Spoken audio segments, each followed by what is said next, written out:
esta hora se encuentra ya con nosotros el asambleísta Bruno Segovia, asambleísta de la SUAY. Abogado Segovia, muy buenos días, gracias por estar con nosotros en esta mañana. Pues nos gustaría conocer cuál es la posición suya respecto de lo ocurrido el día de ayer en la Asamblea Nacional. Escuchamos las declaraciones de el presidente del Parlamento, Virgilio Saquicela, quien estuvo acompañado de los dos vicepresidentes, tanto de Marcela Holguín como de Darwin Pereira, y de otras organizaciones políticas, UNES, también una fracción de Pachacuti, algunos asambleístas que salieron de la izquierda democrática, también del Partido Social Cristiano, diciendo que no se aceptará esta medida judicial con la que se restituye a los 4 consejeros de participación ciudadana. ¿Cuál es su posición, abogado? Bienvenido.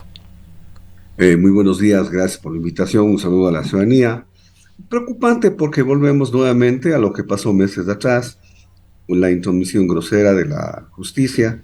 Recordemos de que el Consejo de la Judicatura cuestionado, el que llamaba llamaba a jueces para mantenerle en la presidencia a la señora Yori, se quedó. No, el juicio, no se alcanzaron los votos, no pasó el juicio político, y ellos tienen control lastimosamente tienen control de la justicia.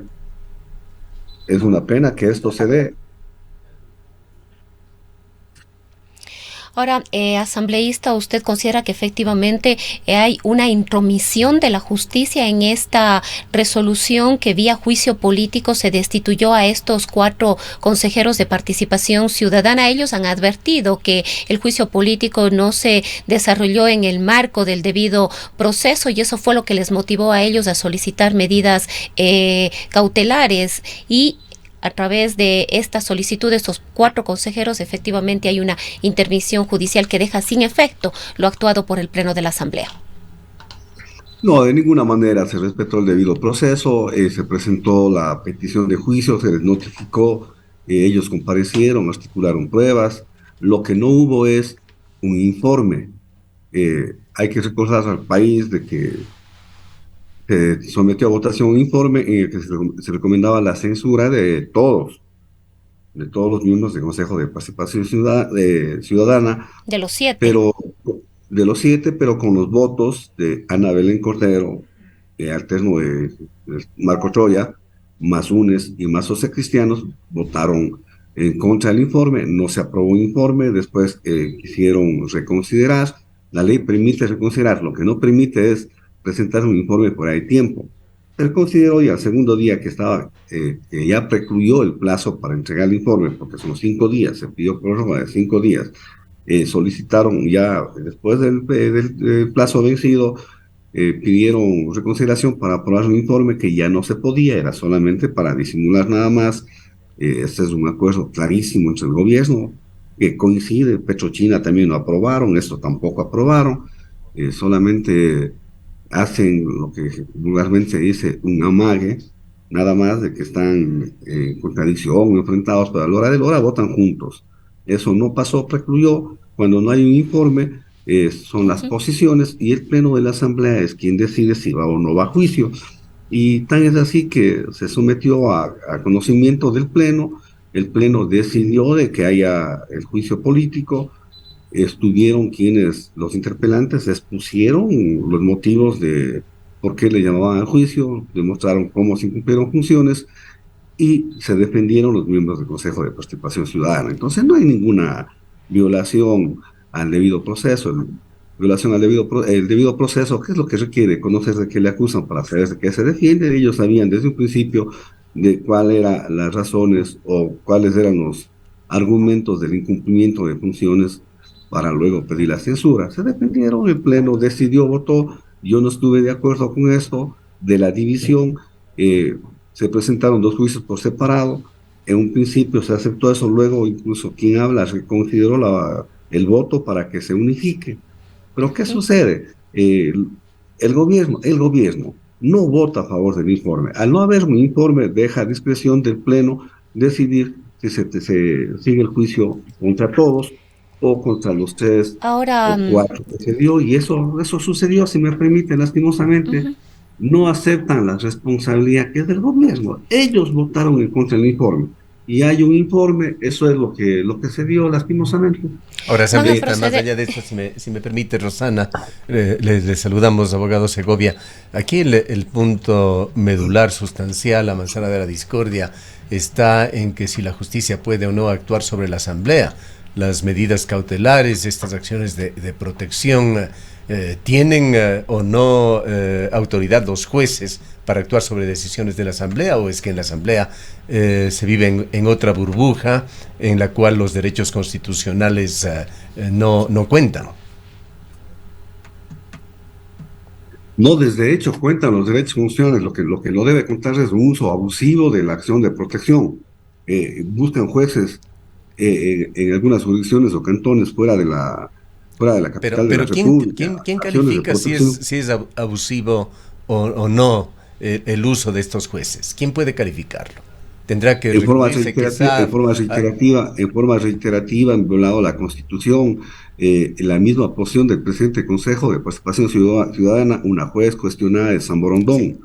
Allá fueron a hacer esto una acción de podemos pensarlo protección. nosotros La libertad del señor Glass, como ciudadanos el, legislador, pero el estos juez de juicios de Manglars verdad tiene que Alto. hacerlo la justicia. Será la propia justicia la que determine si es que Pues sí, un juez se debería, mientras extralimita en tanto. sus funciones o no, pero no puede ser un ciudadano común, por más que esté en este caso con las atribuciones que tiene un legislador. Alguien tiene que definir esto, porque si no, cada institución va a ir poniéndose en rebeldía. Mire, lo que vamos a llegar es a que el Ejecutivo imponga a todas las funciones del Estado su voluntad y no respete la división de las funciones o división de poderes. No está tomando decisión un ciudadano, es la primera función del Estado, la Asamblea Nacional, que en uso de sus atribuciones tomó una decisión. En democracia se imponen los votos. Yo he cuestioné, pero si hay un informe en el que dice y nosotros votamos, aunque no se aprobó, de que incumplieron funciones, como digo después, lo que pasa que sí incumplieron funciones todos, pero como son los cuatro ya no, esa era la tesis del gobierno, yo tampoco me Ya. puedo alinear. Pero entonces Pero pues, está contradiciéndose, asambleísta. Usted dice que las medidas no, cautelares sí deben cumplir con su papel, incluso dentro de la asamblea, pero ahora dice que debe no, prevalecer no, la decisión tomada por mayoría por la asamblea. no, yo no estoy diciendo eso, Pero yo le eso lo ruego entendemos, muy eso lo estamos convenidamente, entendiendo, no, yo porque le estoy pregunté hablando, hace unos instantes si las no, medidas no, cautelares yo le estoy corren o no. diciendo Usted en dice que sí. democracia, no, en democracia se debe respetar las funciones del Estado, se toma una decisión y no se debe intrometer las otras funciones. En un Estado de Derecho, en un Estado constitucional de Derecho y Justicia, en el que hubiera una justicia transparente, eh, Si tenemos algún problema en la comunicación, se le sí, cortó. es una llamada, pero sí, sí, si me permite, Ujú. sí. Sí. Si hubiera una justicia transparente en la que no haya la injerencia de ninguna de las funciones del poder político, ni intereses, no habría inconveniente alguno, pero a todas luces es intromisión. Y acuérdese usted que en lo referente a la señora presidenta de la Asamblea Nacional, a esta institución plantearon varias acciones de protección hasta que a la final se tomó la decisión de no acatar, porque no había necesidad de acatar. O sea, no se acató, porque era una intromisión. Ojalá esto cambie, que saquen las manos sucias de la política en la justicia y se respete las funciones y aceptemos resultados, porque a la final vivimos en democracia y en democracia se imponen las mayorías, nos gusten o no. Es lo que pasó en el Consejo de Participación Ciudadana cuando se tomaron el mismo con acción de protección y con apoyo de la policía inclusive, pero Ahora, luego se tomaron asambleísta, una mayoría. estaríamos enfrentando quizás una situación similar en la que va a intervenir la policía. Nos preguntamos qué va a pasar. El presidente de la Asamblea Nacional ha convocado, se ha mantenido en esta convocatoria hoy a las 16:20 para posesionar a estos 4 nuevos consejeros de Participación Ciudadana y Control Social, pero el día de ayer Hernán Ulloa convocó ya a la sesión número 43 del Consejo, en el cual se ratificó la presencia de ellos como miembros de este consejo luego de esta decisión judicial. Vamos a tener 8 consejeros en disputa. No, yo creo que no. Este es un pacto anunciado, están de acuerdo. Yo insisto, usted vea la votación en la Comisión de Fiscalización. cuando se presentó un informe pidiendo o recomendando la censura de todos, el gobierno votó en contra del informe. Y acá lo que está en disputa son las autoridades de control, que ya debe estar pactado y acordado. Esto no es más que un show, lastimosamente, para decir que están en discrepancia, pero están de acuerdo. Están de acuerdo. La alianza gobierno, sociocristianos y UNES funciona más que nunca. ¿Qué es lo que cree Y no usted vamos a entonces llegar. va a suceder esta tarde? ¿Se va a posesionar a los nuevos consejeros? Entiendo que sí, qué pena que estés nosotros en medio de esta disputa y prestándonos, lastimosamente, yo lo digo así claramente, es un show. Es un show, sino cómo se explica que los asambleístas del gobierno no aprobaran un informe. Si aprobaban el informe, no estábamos en esto, absolutamente. Petrochina tampoco aprobaba. Hay intereses y hay acuerdos que no nos gustan. Evidentemente hemos denunciado, ya sabemos qué iba a pasar. Yo advertí eso hace 2 meses atrás. Hace algún tiempo atrás ya advertí cuál era la intencionalidad y por eso cambié mi voto y permití en una reconsideración que se unifiquen los dos juicios, porque ya sabía que uno de los dos quería tomarse. Está mal que se haya tomado el gobierno, está mal que se tomen esta nueva mayoría, eh, pero están de acuerdo, están de acuerdo. Bueno, ¿y qué piensa usted en el fondo? Mucho se ha discutido y se ha debatido sobre el Consejo de Participación Ciudadana y Control Social, sobre si ese organismo debe sobrevivir, sobre si a ese organismo hay que cambiarle sus funciones. Hay incluso una pregunta lista ya para referéndum, la pregunta sexta que modificaría las funciones de ese organismo. ¿Qué es lo que piensa usted como legislador? ¿Le hace bien o no a la democracia el Consejo de Participación Ciudadana y Control Social? El camino al infierno está empedrado de buenas intenciones. Se quiso dar mayor participación y protagonismo a la ciudadanía, pero resultaron que terminaron cooptados por el poder y lo que ha funcionado hasta ahora son las componendas, los pactos y mañoserías. Le hace muy mal como está el Consejo de Participación Ciudadana y fue una propuesta incluso de campaña que eso se eliminara. Hoy hay consta en el referéndum, esperemos que la ciudadanía decida. No debería, en la forma que está, no debería existir el Consejo de Participación Ciudadana, pero hay que tener cuidado de no volver a viejas prácticas, porque una de las propuestas es que sea la Asamblea, pero ojo que dice de una terna enviada por el presidente, o sea, es el presidente que quiere poner todo, porque manda una terna. Primero manda la Asamblea, que ha sido el centro de las políticas y lastimosamente de los acuerdos y pactos, pero no hay la libertad que la Asamblea elija, sino es de una terna. Entonces, hiperpresidencialismo más todavía. Cuidado con las consultas tramposas también, son dañosas. Gastar dinero en esta crisis en consultas. Por ejemplo, preguntar si es que está de acuerdo que se sancione el sicariato.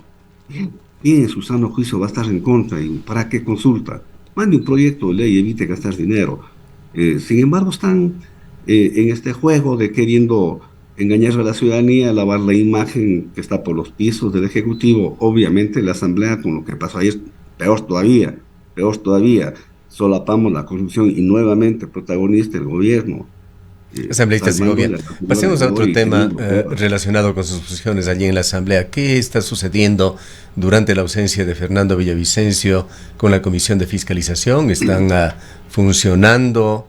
¿Hay posiciones dentro de sus miembros con respecto a Fernando Villavicencio, quien, dicho sea de paso, presentó también una acción de protección y una acusación en contra de los integrantes del CAL por la medida que tomaron en su contra? Sí, está funcionando normalmente la comisión. Fernando Villavicencio está en su derecho de presentar la acción. Conversamos previamente en la Asamblea y le dije, le van a dar la acción de protección, una, porque en verdad tiene razón. Perdóneme, y dos, que vaya a lo anterior, ¿no sería esa otra intromisión de la justicia en decisiones de la Asamblea? no, cuando hay violaciones a la ley, posiblemente decía, una, le van a dar. ¿Y por qué también? Porque le deben favores, pues, porque fue uno de los protagonistas para sostener a este Consejo de la Judicatura. Eh, Incluso sacó un informe pidiendo el archivo, recomendando el archivo, a pesar que había pruebas y todo, del incumplimiento de funciones del Consejo de la Judicatura. El país conoció de audios, de repasto de notarías, de directores del Consejo de la Judicatura en todas las ciudades, no salva a nadie.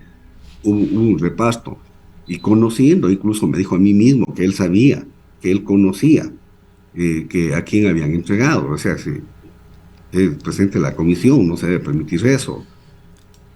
Sin embargo, bueno, va la acción de protección y nosotros hemos estado trabajando normalmente. No se ha, no se ha dejado de trabajar en lo mínimo y vamos a seguir. Lo que hemos dicho y hemos cuestionado es que la lucha contra la corrupción no sea selectiva. Cuando es contra el correísmo, ahí sí ponemos todo el corazón, hacemos todo el trabajo y el esfuerzo, y cuando es con el gobierno, es solamente, lastimosamente, es publicidad. El caso Danubio, se invitó a una serie de personas, luego la fiscalía, eh, comandante de la policía, y luego quedamos hasta ahí. O sea, ¿qué pasó?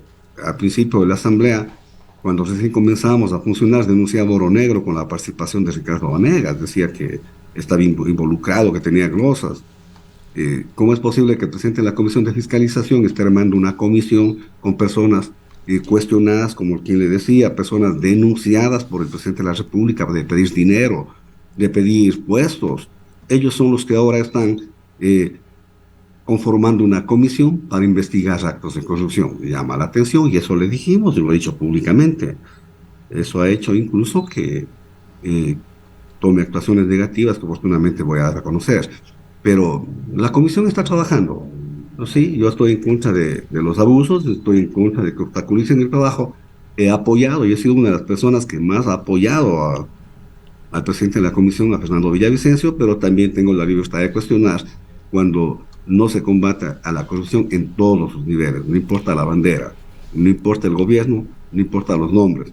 Quien cometa actos de corrupción debe ser investigado y ser de caso sancionado. Y ahora, a propósito del trabajo de la Comisión de Fiscalización, ¿qué han hecho o qué es lo que van a hacer con todas las declaraciones y la información que aportó Carlos Pareja Yanuseli en su última declaración? No se terminó la comparecencia porque se suspendió abruptamente por la disposición del SNAI. Fue una acción administrativa y no terminó de darnos toda la información que estaba dando.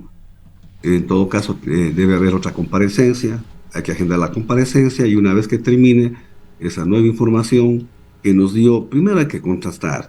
¿Qué es lo importante, señor Pareja Yanuseli? Porque ya muchos temas conocemos, que algunas cosas no han sido investigadas y algunas personas también no han sido investigadas. Recién ahora se inicia una investigación sobre la entrega de dinero en el Swiss Hotel al señor Galo Chiriboga cuando fue fiscal. Eso se conoce hace tiempos, pero no se ha investigado. Señor Yanuseli lo que nos dijo es que fue víctima de un engaño, hizo un acuerdo de colaboración eficaz con el ex fiscal Vaca Mancheno. Cuando viene al país, él se entrega y viene al país, entiendo que le daban algún beneficio, posiblemente le decían que le iban a juzgar por un delito menor, la pena iba a ser mínima. Entiendo eso, no nos dijo, pero supongo, porque a eso va encaminado el acuerdo eficaz. Le toman la versión y les recetan documentos, pero desaparecen. Ese es el asunto, desaparecen. Entonces ahí hay por lo menos un fraude procesal, no solo es que o sea, esconden la información. Viene otra fiscal Palacios y nuevamente le toma versiones, él explica todo lo que conocía, le pide documentos que todavía tenía porque los otros ya habían entregado y desaparecen. Ahí nos contó también que fue a la Secretaría Anticorrupción, nos dio el nombre de la señora Dolores Núñez que entregó, dijo la información, nos dijo en la mañana, en la tarde le volví a preguntar y me ratificó que le había entregado. Y hay algunos ministros, por ejemplo, lo que recuerdo, el ministro Poveda, no está siendo investigado. Nos decía, y conocemos, había una delincuencia organizada, sí, no se podía hacer en una institución solamente el director o gerente. Había, por ejemplo, en Petroecuador, un representante de Contraloría que no hizo nada, había otro señor que era el procurador y daba avisos de legalidad a las cosas irregulares, nos decía, nos habló con lujo de detalles de Alex Bravo, o sea, una serie de nombres y actos que no habían sido investigados y lo que pedimos es que se investigue.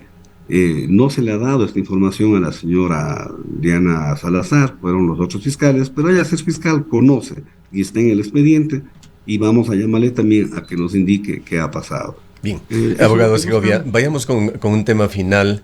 Esto viene de una conversación que tuvimos temprano esta semana con Yacu Pérez, que es evidentemente muy cercano a usted, vienen actuando juntos políticamente. Yacu Pérez habló sobre el censo nacional, dijo que se iba a interponer, me parece que el día de ayer, otra acción de protección, una acción de protección en contra el paro, pues, perdón, del censo. Pues señalaba que este censo tiene en sus cuestionarios preguntas capciosas, preguntas que además no han sido debidamente socializadas y que las eventuales respuestas que se den a estas preguntas estarían intentando introducir falacias con respecto a la densidad poblacional de pueblos y nacionalidades en Ecuador. Yacu Pérez, hilando fino, decía: este es un objetivo para después poner trabas a la realización de consultas previas libres e informadas relacionadas con proyectos mineros. Ha progresado esta acción de protección impulsada por Yacu Pérez. Desconozco si ya presentó, conversamos con él, entiendo que el Ecuacionario y la CONAIE también está preocupada en el tema. Nosotros no estamos contra el censo, es una herramienta importantísima para conocer la realidad del país y afrontar la problemática y establecer los programas que requerimos para enfrentar la pobreza, el desempleo. Pero en este caso, lo que se busca con la pregunta que es nueva sobre la existencia de comunidades a través del censo, sí, creemos que es invisibilizar a las comunidades para justificar acciones como la que hicieron en Quimsacocha, por decisión del gobierno, simplemente en base al censo mañoso, decir de que no hay comunidades, por lo tanto no hay que hacer la consulta previa, libre e informada, ni la consulta prelegislativa, y obviamente afectar derechos de las comunidades.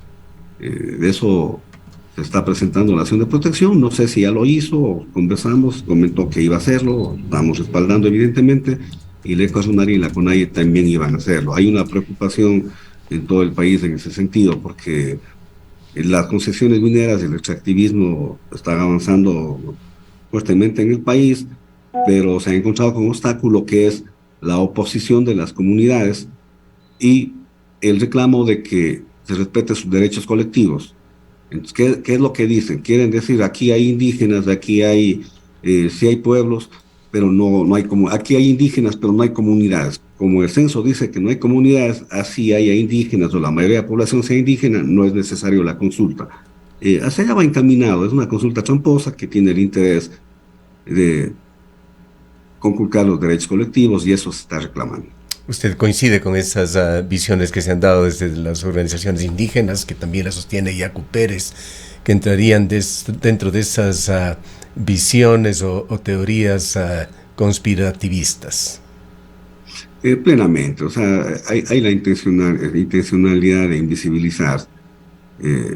Se habla de un genocidio étnico, pero en todo caso sí va a afectar los derechos colectivos si es que pasa como está la consulta. De ser acogida esa acción de protección, se suspendería el paro nacional, se supone que eso sucedería.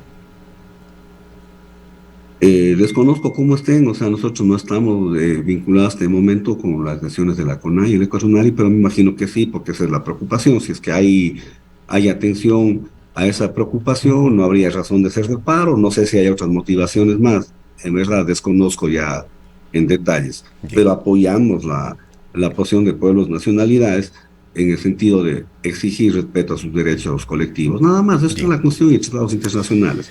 Gracias, abogado Segovia. Muchas gracias por habernos acompañado. A usted muchísimas gracias. El abogado Bruno Segovia es asambleísta por Pachacuti y representante de la provincia de La Suay. Con respecto al paro nacional, también